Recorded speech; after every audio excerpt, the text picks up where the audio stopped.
Yeah, so essentially how we're gonna do this, this is gonna be like more discussion based and conversational. So like on each slide, we're presenting some truths that are uncommon in the space. And we could go back and forth. So I think that we put mine in order, then Pauline, so we can kind of wing it and spitball it together.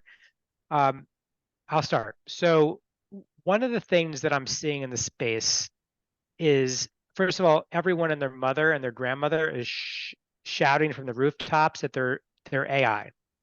And AI has sort of become this buzzword that's lacking meaning. It's almost like seeing Fruit Loops, and Fruit Loops says that it's gluten free and organic, but like the ingredients behind it are really, really terrible. And there's like 3,000 ingredients behind it. So it's very deceiving. So, in my opinion, I'm seeing that there's a lot of fake AI out there, things that are just embedded with ChatGPT.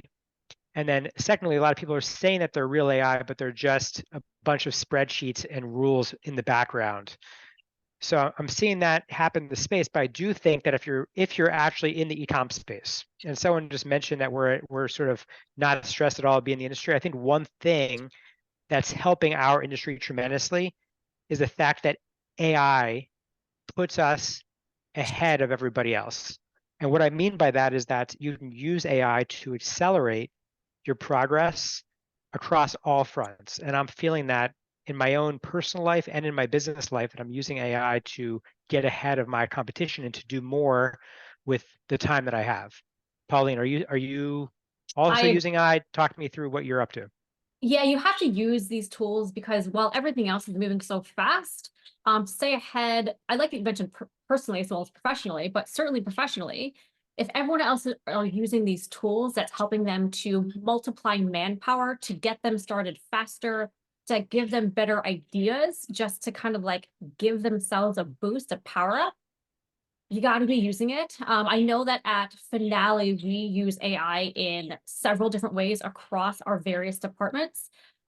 Marketing, sales, support, and even engineering. It is like fascinating all the ways that AI is helping us on the software side and even on the e-commerce side. There is a lot to be said for AI with your descriptions, right? A little bit of like photo touch up with your like ad strategy. The one caveat I have to say is that yes, AI can also help with inventory, but there still needs to be a very tactical piece to inventory. And then from there, the AI can help you with the reporting, the data, some of the demand forecasting, right? Candidly, I wish I could come here and say that, we have got seasonality and demand forecasting cracked. We don't, we're good, but like AI is where that piece can pick up our data and give it that boost. Totally. Super interesting. I would say kind of two nuggets while I have people dialed into this. I think Amazon specifically, because it's very similar to Wall Street and the financial markets are very inefficient, and they use bots to maximize their gains on the marketplace. I think that same thing is going to happen on the Amazon marketplace, where just as similar to a basket of stocks, you have a basket of goods, widgets, commodities that are on Amazon's marketplace. And AI is going to be used to actually get a significant advantage for those that are using it. And I think it's going to happen both in listings, on advertising, it's going to happen One on inventory in your space, and on top of that, obviously pricing. So in the meantime, though, obviously, I've been building this Uber style surge pricing. Today, I had a little fun activity I just wanted to share. It'd be fun to share with people here. This is like one of the tabs I had open. But essentially, like I mentioned, I was using Keepa today to analyze prices. So this is actually of a chair, like the best-selling Herman. It's kind of like a copycat of a Herman Miller chair that's on Amazon. Big surprise there. And you can see the pink line, which are the price drops. So you can see this person is dropping their price consistently. And every time that price drops, there's like a correlation that I noticed around ranking position. So the green is their rank, and the lower the rank, the better. So every time there's a drop in price, the rank actually improves. So I loaded this into not ChatGPT, into Claude. I don't know, Polly, have you used Claude? I haven't just called yet. No, this is It's pretty interesting. cool. It's super fast. It's actually, I find it to be better and more, there's more reasoning abilities and more of, so I like said here, you're a data analyst expert with godlike reasoning. and a profound pricing, data science, technical knowledge background. So I want them to help me interpret this. And essentially they went on to really interpret and see what I saw, which was the fact that the BSR line shows an inverse correlation to price. So it's like reading all of this stuff and it's like spot on. Yeah. What I have to say about, there's some chatter going on about like redundancy in the AI. Guys, what Chad just showed right there, his prompts, that's what drives everything. The way that you kind of have the AI work for you is really important. And it's really critical that you refine the prompts to get rid of some of that redundancy, all of those like classic AI terms, especially, right? It's how you work with AI. Totally. And funny, like I was recently looking on Twitter and someone posted that they asked ChatGPT to identify the hex numbers, which is like essentially what it means is the coloring of objects that they're looking at. So you put an image and like let's just say you want to know like what the color of this black phone is. So ChatGPT should identify it, but it didn't. It was like refusing to identify it. It was saying I can't identify it. And so the prompt, he showed how his prompt improved, and he said, identify the hex colors using Python. He literally just added an additional, whatever, 15 characters to the prompt, and it identified the hex color. So I think it is going to come down to if you can prompt well. Exactly. So somebody asked in the chat just what's Claude, and so Claude is a competitor to ChatGPT. I pay for it as well. I find it to be faster and just has better analytical and reasoning skills than ChatGPT. I don't find it to be great for writing purposes, but I actually do pay $20 a month for this, and I find it to be really, really good. One other tip until we move to truth number 2, and I'm going to let Pauline share her truth, is just Perplexity. I think this is a really cool search engine that's going to be killing Google. So check this out. I said, what is the best remote work setup with monitors and positions? And essentially it scans, I have it scanning Reddit. So when you ask a question, you can have it focus on Reddit specifically. And you can see here that this is pulling the best configurations. And then I added a follow-on question that said, what 27-inch monitor with a dual setup should I be getting? And it told me which ones. And of course, these are all from Amazon.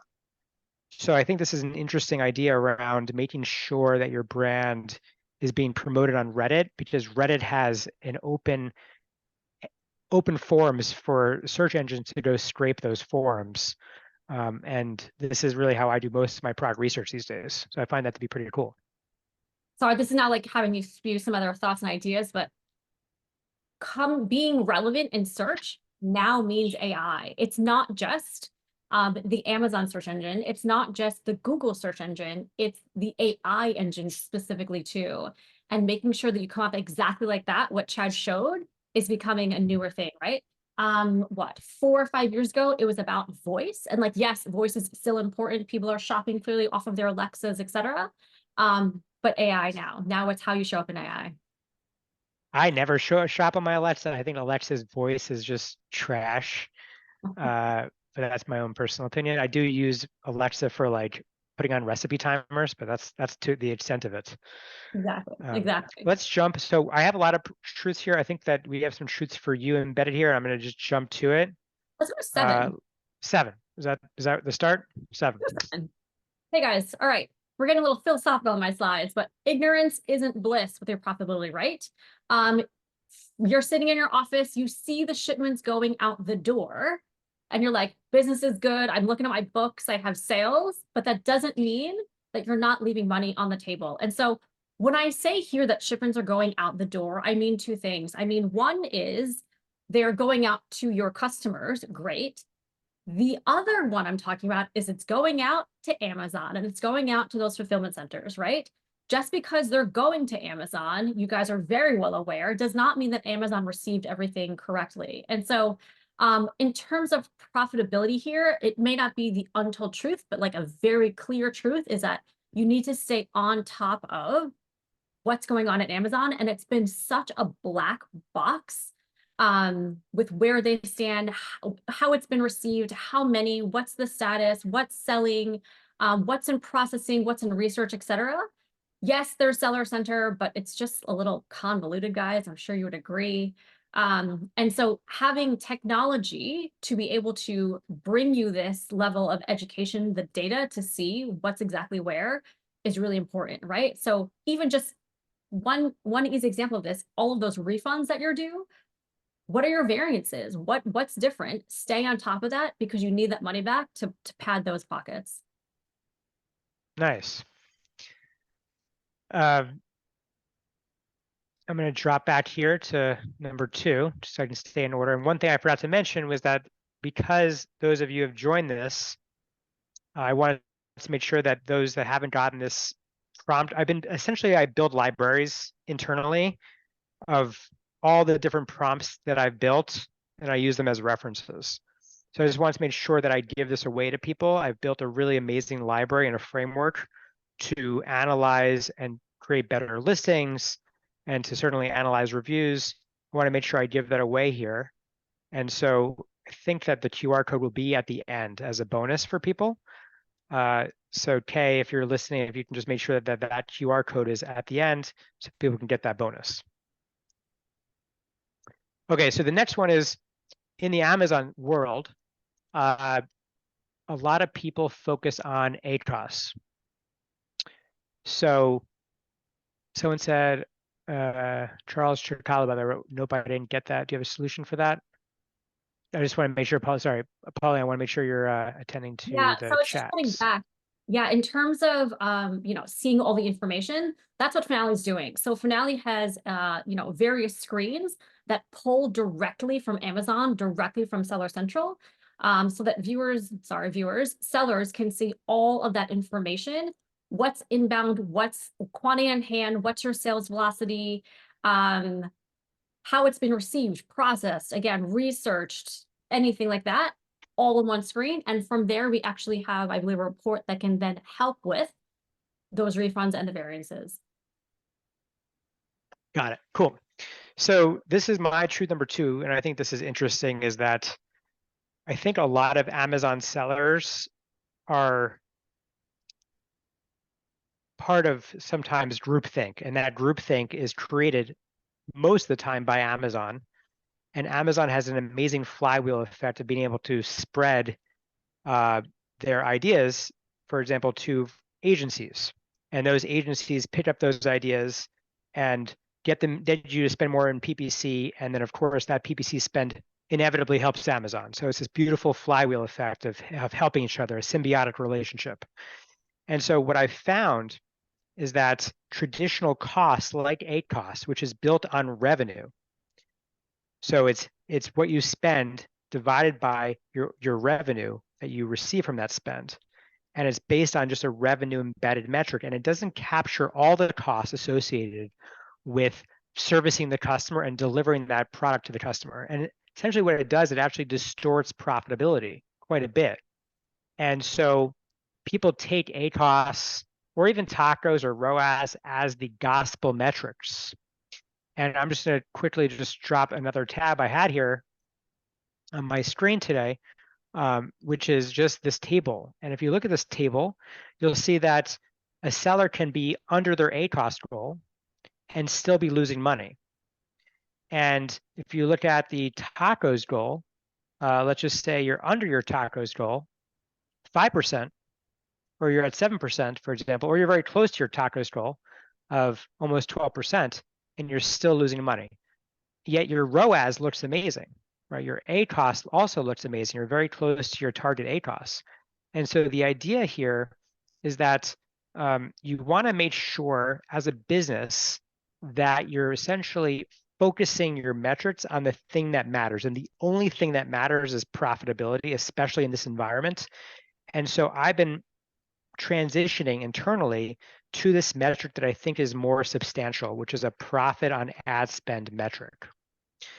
So the profit on the ad spend actually takes into account the actual cost of delivering that product to the customer. And so that would be, you take your gross profit from your ad sales and you divide that by your ad spend. And this gives you a comprehensive, transparent view of how you should be deploying your dollars to make as much money as possible. Now, Charles just wrote in the Q&A, do you recommend Sellerboard to keep track of true profitability and fees? I think Sellerboard is, I'm not sure if Finale has profit tracking metrics internally in their analytics. Pauline? We currently do not. I know that it's something that we are working on for the future. Got On the it. So road. I know that like Sellerboard is very focused on Amazon fees and they're focusing on the true profitability and fees. Now, I think it's fine for tracking purposes, but I think where it's missing is just because you have a dashboard of your profit doesn't mean you can actually action on that and make it more effective. What I mean by that is that there's a world where you can increase your ACoS by 20%, and you can unite that with pricing and increase your price by 20%, and you can double your contribution profit dollars. So to just bring this example home real quick, you have this is just an example. Let's just say you have a $25 really expensive garlic press. Well, that garlic press now goes to $30. That's a 20% increase in price. But now you have more margin to work with. You have more budget to work with. It means that you can actually increase your ACoS. And people are like, wait a minute, increase my ACoS? What? That's crazy. I always target a specific ACoS no matter what. And the idea is that this opens up opportunity. So now we increase ACoS by 20%. And look at what happens to your gross profit. Now, your landed cost remains the same. Nothing changed with your COGS. Your referral fee increases 20%, but your gross profit actually increases 60%, and your contribution profit dollars increase 100%. So your ROAS looks worse in this example, and your ACoS looks worse. And this is why I'm suggesting that we move away from these metrics that actually are very misleading and misguiding, and moving towards a metric like contribution profit or profit on ad spend, even TPOAS for total profit on ad spend. All right, Ted, I'm going to follow up your acronyms here with my acronym. Let's go to number 8. Cool, let's do it. COGS. Know thyself, guys. Know your COGS. I'm sure everyone here knows what COGS is, but just in case, cost of goods sold, right? So we're talking about profitability. Chad just spoke about profitability on the ads front, but it's really hard to get a hold of your overall business health without actually knowing your COGS, your cost of goods sold. And so we often get a lot of question about COGS. Let's see, Lori Bohm, you were talking about accounting and tax for Amazon. COGS, general ledger, and Finale, this is exactly where all of that is going. So what is COGS and what isn't COGS is a big question that we get. COGS is all about getting your products to your warehouse to be sold. It's not about having, it doesn't include OpEx, your operating expenses. It's a little different than landed costs as well. So COGS is everything that went into the cost to get it to your warehouse to be sold. Your staff to intake the item, obviously the cost of the product itself, taxes, fees, levies, everything at the port, all of that comes into play. Depending on if you're a manufacturer or just kind of purchasing, overseas, et cetera, there are some different costs there, production costs, et cetera. And then shipping costs, again, to your warehouse, to your central location. This does not mean shipping costs out to customers. It does not mean shipping costs to Amazon. It does not mean the outer boxes. It does mean product packaging, but not packaging to ship out, if we can just kind of draw a little delineation there. So again, why is this so important? It's because, we talk about these promotions, we talk about ad spend on top of it. It's hard to know what you're making a profit on top of if you don't have that COGS at the benchmark. I love it. And these are all the things that go into COGS. It's part of the POAS analysis. So it's nice that you had this right after my slide. I like that we dropped to 8. That was a good idea. Look at us. Look at us go. All right, let's drop it back. Let's take it back now to 3. And so I think that pricing in general, right, is a major blind spot for, I think, brands, Amazon brands today that are private label. And most people are actually just guessing their price. And typically they just find their nearest competitor, maybe undercut them by 25 cents, and they just leave it there. And so they don't actually observe trends, what's happening with their rank, what's happening with their velocity, and they're not spending the amount of time. to shift pricing from a guesswork to framework, meaning guesswork, meaning they're just guessing on their price and they're not building a substantial muscle around pricing where they're connecting the dots. In fact, they're not even collecting the dots so they can connect the dots. So they just slap a margin on it and they're done. And this approach is really disconnected from the value that's on the Amazon marketplace. And And so, Chad, so, yeah, go ahead. so I have a question. So I hear you say this, and I'm like, yeah, check, that makes sense. But for sellers who have like thousands of products, how often are they checking their pricing? Because it's a chore, like it's a task to stay on top of everything you just said, and it's important to do so. But how can sellers really manage this on the day-to-day? Well, I think like most sellers, by the way, if you're when I say private label, you're D2C, and Sure. you Okay. don't find that a lot of like, I haven't found, unless it's an aggregator. I mean, I have 550 private label products on my e-commerce business, Think Crucial, which is how I came up with this idea around Profasee because we weren't changing pricing. We were definitely getting squeezed from a profit perspective for our e-com business. So, but most people have in the hundreds, perhaps, of private label products. I haven't seen a whole lot of thousands unless it's an aggregator. But yeah, it's really, really hard. And that's why nobody does it. And the other thing is that they've been trained by Amazon to think that you're going to get suppressed in the buy box. And they couldn't be more dead wrong. You have to figure out what the sweet spot is. And there's actually a way for you to start pushing the threshold that Amazon holds you to. They sort of kind of understand what your ceiling is on your price to push that threshold up. And that's on a rolling average basis of roughly about 7 days. So they look at, as you start rolling the price up, they start taking the average and you can start incrementally changing that price. So there's just a lot of misinformation about pricing because most people are saying, well, just raise your price. Where inflation is here, just raise your price 10% or 20%. That's not actually accurate. Sometimes the optimal decision is to lower price. So what we found is just like a ton of brands are leaving hard-earned money on the table. And that's where Profasee comes in. And if you're going to do it yourself, like you're talking about, you just have to use a spreadsheet and start analyzing every single criteria that's required to make sure that you're making the right decision around pricing. Does that make sense? Yep, absolutely. Great. There's actually a spreadsheet I can pull up just to make this interactive. Like this is when I was turning around my e-commerce business. This is an example of what we were using.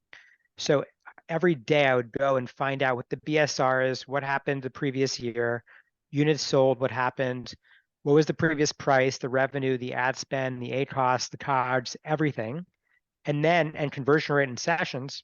And then on top of that, I started pulling in my competitors' prices and their BSR and their positioning on Amazon.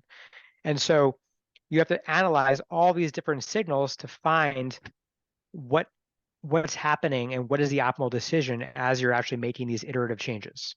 Super hard, super time consuming, waste your time. Your time is more valuable than that. Agreed. Bingo. All right. Let's go. All right, let's see. Let's go to, let's go to 6. Let's go back to the top. All right, back to the top. All right, guys. Growing pains means you're doing something right, but clearly you're not doing everything right. So you've gotten bigger, you have more orders, your team is growing perhaps, but you guys are kind of working harder. Great, those sales are coming in, but you may not be working better. And so this is where like automation really comes in. This is where Chad was talking about like staying on top of all those details.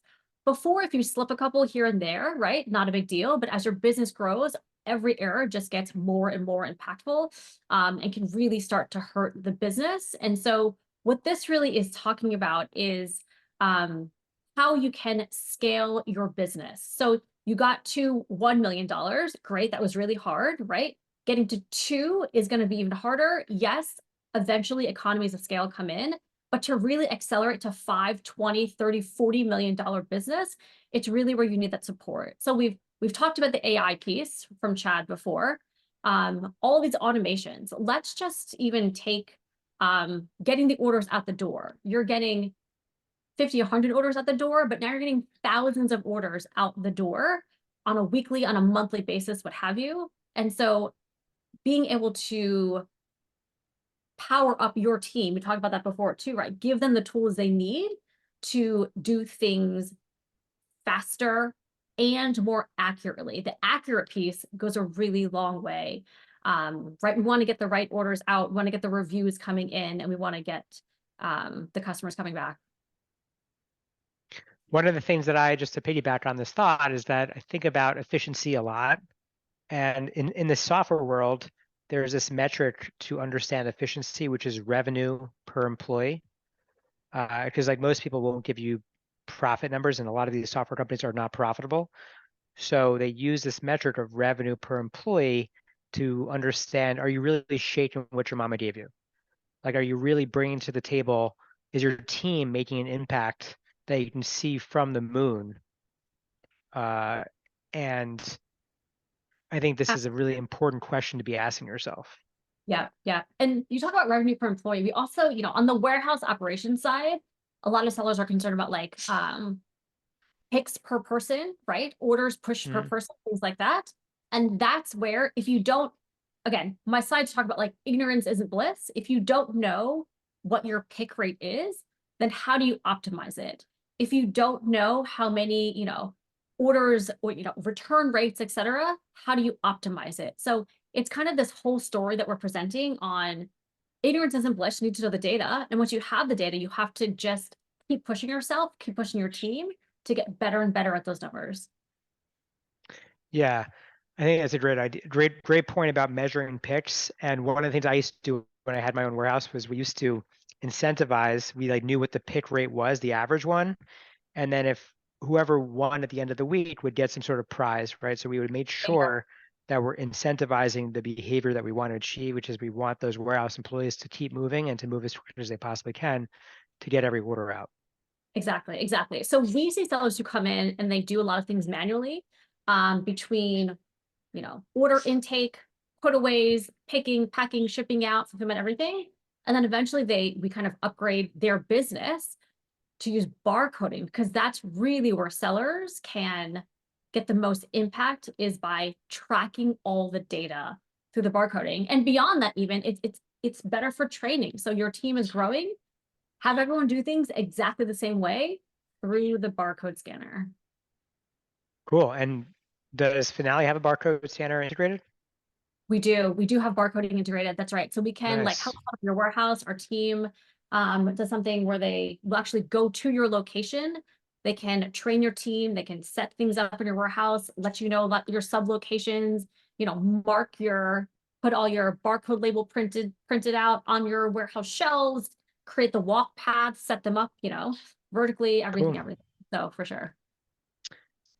So this is my untold truth number 4 is going back to this idea that pricing is the biggest lever you can pull in your business, and pricing touches all parts of your business. And that means that all parts of your business must touch pricing. And so I think this is really important that you see silos, right? You see an ad agency doing work for PPC. You see a CFO looking at the P&L and maybe advising on purchase order decisions, but you don't see a holistic view of essentially treating pricing as its own department. It is the most effective and the biggest growth lever you can be pulling in your business that is just not being pulled. And so to me, one of these ideas is to essentially treat pricing as a department, connect the dots internally in your team, have pricing be front and center as you're having team meetings to make sure that you're aligned around PPC, inventory, and price, because they all are interconnected and symbiotic in some way. 100%. And how are you seeing, how are folks testing their pricing strategies? Well, I mean, on Amazon, most people don't test price. That's It's about just it. all And the sometimes same. they'll be like, hey, I have a deal. I'm about to run a deal, right? And a lot of times that deal price is just bringing a purchase forward. Like, for example, today I had a cart full of 50 items that I was going to buy eventually anyway. And the deal just pulled the purchase forward, right? And they took a huge hit, right? A huge margin hit on the items that I actually bought, which means that it was a suboptimal decision. right? They're under monetizing their product. And so most people aren't actually testing price because they've been taught through, I don't know, the grapevine, they've been misinformed that pricing is going to have an effect. But the idea is like with Profasee, for example, we've trained a model where we say, hey, we want to maximize profit, but we don't want to sacrifice your ranking position. How do we make sure that we're squeezing the most we possibly can from this order? Meaning that we're matching what the customer's willingness to buy is with the actual product itself. We're matching those two things together to make sure it's the most optimal price to unlock profit for your business without actually affecting your ranking position. So the short answer to the question is like no one's doing what we're doing right now. And we're a first in the industry. So you can set up you can pick, hey, I want to maximize revenue, I want to maximize my velocity, or I want to maximize discoverability or profit. You set that up in our system, and our model goes and does the work for you. I like And that you can you're do just space of different components. Yeah. you can pick your strategy, but also you can put in your cost of goods sold, right? You put in your min price and your max price, so we're staying within those boundaries. It's a pretty amazing thing. It's literally Yeah. just like Uber, but for Amazon brands. There you go. Yep. Yeah, I would say maybe, there's a lot of testing, I think more testing that goes on like the Shopify or the web store sellers, that front. And even, you talked about you price something really low and you lost money at it. There is like a loss leader strategy too, right? For these brands to come in and say like, well, I'm going to get everyone in with this one certain item that's going to sell like hotcakes. And once I have them, it's okay if we're losing the profit if we can expand the cart, right? Get more Yeah, exactly. So a great more. example of that is this, let's say it's a Zule garlic press. This is like the example I like to pick on Aaron from Zule. I don't want to click on his ad, but that's not an ad, so we can click on it now. So $8.99 for this gray one or silver one, but let's look at the red one. So $19.99, right? So this is the idea that this garlic press is a gateway drug to get you in the door. And then you're like, oh my God, but my favorite color is red. I need to have a red garlic press, right? And you're going to pay a fine to make that decision. Exactly. And so we also do that too in our system. Like you can essentially create a product group and you can create an anchoring. So you create a group of products and then you say, okay, this is the hero SKU, and every SKU is going to move synchronously with the hero SKU. As we go down or up, for example, it's going to move together. Really smart, really smart. 22,000 ratings, can't be wrong. 4.6 is pretty good. I mean, it must be a good garlic press. Solid. What was the number you want to go to next year? Oh yeah, great. Perfect. We're talking about, I just kind of left off my other note about the accuracy being really important. And this is what it comes down to. So all these things are costing you money, the refunds, the returns, restocking. We Chad kind of mentioned before, profitability per employee, things like that. This is where you're losing money and all of this. And so getting things, the right products in the right hands at the right time is really, really important for sellers to be able to get a hold of those small percentage margins, right? Selling on Amazon, selling in e-commerce in general is getting so expensive, and getting these pennies tightened is really important. So how do we do that? So there's a stat out there that says that these returns is costing generally between $10 and $20 per item. And so your cost to even buy it or sell it may be, less than that. But the time it takes for your team to process all of this is where sellers are losing out on cash. And so keep that $10 or $20 in your pocket per item, right? Get that return rate down by getting the accuracy up. And so this returns piece can result in we've seen sellers reduce returns by like 40, 50% just by getting a handle on right product, right time. And again, we just talked about those reviews, those 4.6, 22,000 reviews. You're definitely not going to get the buy box if you're having a really poor fulfillment experience, FA or otherwise. One other thing I wanted to add on this one. So when I used to run my own e-com business with my own warehouse, we had implemented something called pay on use return labels. Have you heard of this? Tell us more. So most people, when they go make a refund, you call up the customer success individual and they're like, okay, yeah, I'm going to print you a shipping label, go and return it. But you pay for that return label. So I when you see. use a pay on use return label, you're only charged for the label if the courier scans the label. There's a lot of like return fraud out there where they Yeah, just never actually go and make it to the USPS office. So one idea is that you could essentially use this service called pay on use return labels, which can help with that. really smart. Good tip. Pro tip. Chad's got a lot of Uh, them. yeah, it's been a long time here. I think I already covered this, right? I talked about pricing as this overlooked lever of growth. Most people think that if they just spend more money with advertising, uh, they'll make more money. And so and I think it's because we're all guided to those things, right? We're guided to that behavior because Amazon is promoting it. They pay Amazon, they work with agencies to promote the same ideology, and it's rampant in our space where nobody talks about prices, and it could be way more effective than ramping up your ad spend. So the idea here is just to really start thinking critically about price as a bigger part of your business and integrating that into other parts of the business. That's going to be I think that's my last truth. Perfect. You've Pauline? noted that would be same for finale's last one. We made it, guys. I've enjoyed the chat, by the way, on the side as we've been talking here too. So keep the chat going, keep the questions coming.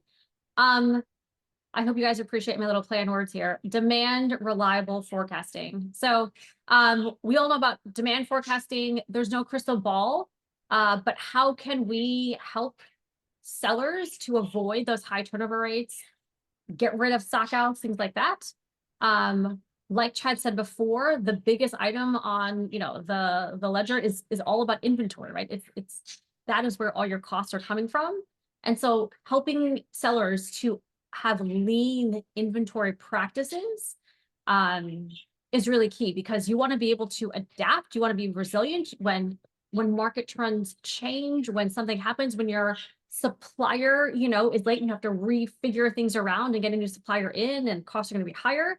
You have to be able to have that money, cash on hand, ready to react in the marketplace. And so, whether it's diversifying your suppliers, having a couple backups on hand, again, looking at your inventory strategies, just-in-time inventory, you can do that as long as you're flexible to be able to accommodate those paths. We want to look at There's a great quote that I read, which was that e-commerce businesses don't die of starvation, they die of indigestion. nice, And I exactly. think that comes down to like what happened, right? I think people thought that we had this overstock period post COVID where we thought buying habits were going to remain consistent, and they didn't, and that led to everyone having overstuffed warehouses. That's including Amazon, and then we all see what happened after that, where everyone's been shedding their inventory at a high pace and trying to be more focused on just-in-time inventory.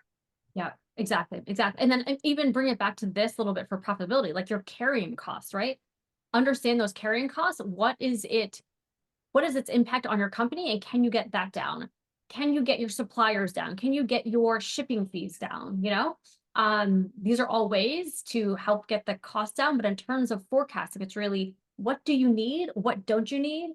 And what can you get by with really good reorder points, with your safety stock, knowing your lead time? Yep, for sure. Also, I put into the chat if people have opportunities, things that they want to share, if they want us to dive deeper into any of these topics, we're happy to do that. Feel free to drop the comment into the chat. We certainly want this to be interactive if we can. Otherwise, we want to make sure that we're dropping enough value where you're like, hey, this was a really good use of my time today.